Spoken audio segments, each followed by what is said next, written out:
اهلا وسهلا بيكم في حلقه جديده من الساعاتي. السبعينات وما ادراك ما السبعينات، ديسكو هيبز وغزو فضاء. العالم كله كان فاتح دراعاته للمستقبل وبيحلم بالحريه والسلام. السبعينات كانت زمن التحرر والخروج عن المألوف، زمن التمرد على القديم بنظره حالمه وجريئه. كل ده كان بيقول ان شكل المستقبل لازم يختلف عن اي حاجه شفناها قبل كده. وطبعا صناعه الساعات مش هتقعد تتفرج، كان لازم تواكب الخيال الجديد. حلم عالم كله ديجيتال بعيد عن العوارب التقليديه. ظهور الساعات LED كان بمثابه تحقيق الحلم ده، زي ما تقولوا كده فتحه خير للديجيتال ترانسفورميشن.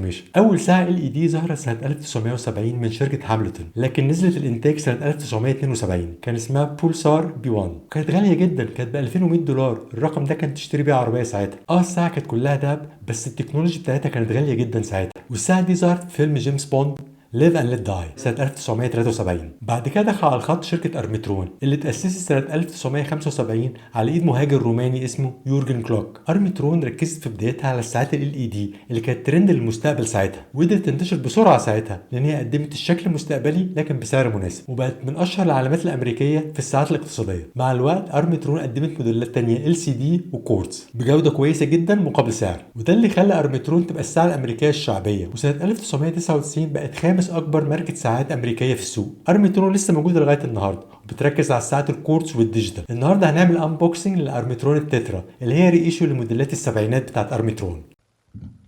اسبريسو مظبوط، ونخش على الانبوكسنج.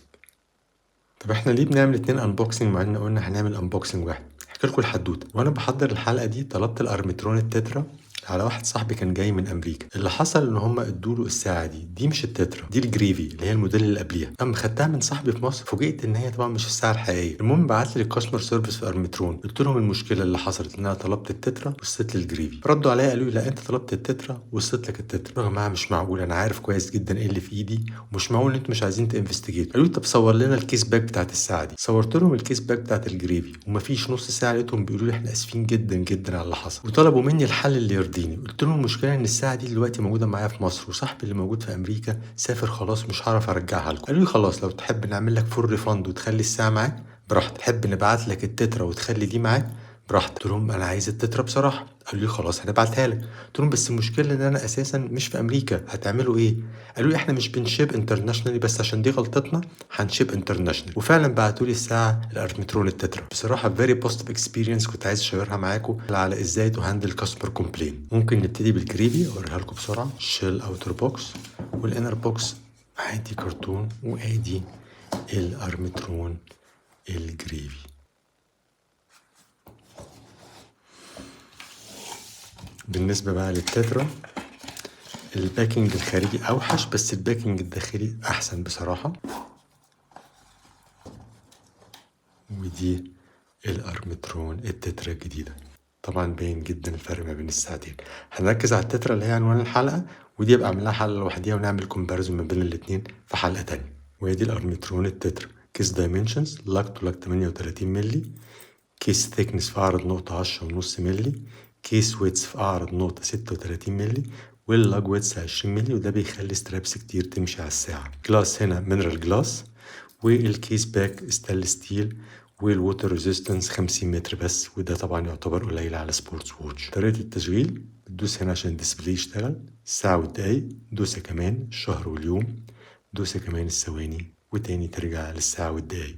لو عايز تظبط الساعة بتدوس على الزرار ده يبتدي ينقلك ما بين 12 أو 24 ساعة والساعة والدقايق والثواني والسنة والشهر واليوم.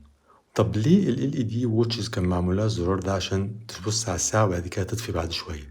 مشكلة ال LED تكنولوجي ان هي بتكونسيوم باور بشكل كبير، فده بيخلي البطارية اللي في الساعة تفضى بسرعة.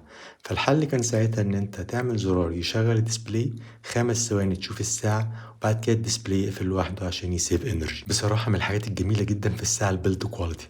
الساعة كلها كونستراكشن بتاعها ستانلس ستيل، تحس ان ليها هفت كده، الساعة تقيلة مش ساعة خفيفة ويشيب، عكس الساعات الكاسيو اللي الكيس اصلا بتكون بلاستيك ومعمول لها بليتنج عشان تبان انها معدن. لا هنا كلها معدن. الساعة جاية كلها براشت جولد كولر، وفي منها السيلفر وفي منها الاسود. البريسلت هنا جاي كله رولد، ودي بتبقى شيتات وبتتلف وتتكبس عشان تعمل اللينكس بتاعت البريسلت، ودي بتبقى طبعا تكنولوجي ارخص من السوليد، لكن هنا بصراحة معمولة بشكل احترافي ونضيف. وده الجزء اللي بنفتح اللوك من هنا ونحركه عشان نادجست السايز بتاع البريسلت، لكن بصراحة حسيت ان هو ما بيتحركش حركات صغيرة، لازم ما بين كل لينك والتانية، ده خلى الادجستمنت بتاع السايزنج مش احسن حاجة وصعب. بصراحة الساعة فانكي وزي السكر، حاجة كوركي قوي، تحس ان هي طالعة من فيلم في السبعينات عن الساينس فيكشن ومغامرات الفضاء وغزو الفضائيين. اوريكم الساعة على ايدي، انا الريست بتاعي 17.5 سنتي، ودي الساعة على ريست ايدي. بصراحة شكلها مش صغير خالص،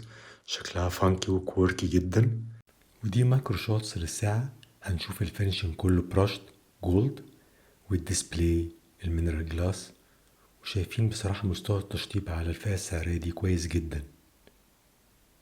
الكيس شكلها عامل بصراحة زي الخوذة بتاعت رواد الفضاء، عريضة من فوق ونازلة مسلوبة على تحت، وشايفين كلمة أرمترون سينس 1975. الإضاءة بتاعت ال LED الأحمر مميزة جدا. هنا هنشوف الساعة في الضوء الطبيعي في الريسترول، وبعد كده أخيرا البوكيت شوت.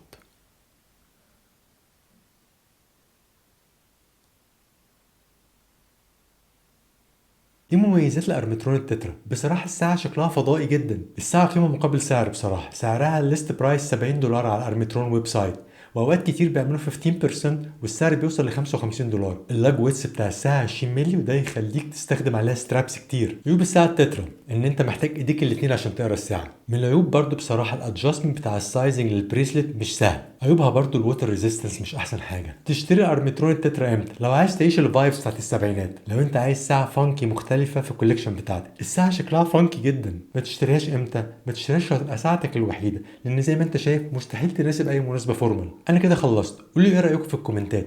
يا ترى الساعه ارمترون التترا فعلا فيها روح السبعينات؟ قولوا لي في الكومنتات عايزين تشوفوا ساعات ايه تاني. لو عجبكم المحتوى ما تنسوش تقولوا لاصحابكم علينا، وتعملوا لايك وسبسكرايب وتفعلوا الجرس عشان يجيلكم كل جديد. انا سامر جمال ودي قناه الساعاتي، اشوفكم الحلقه الجايه.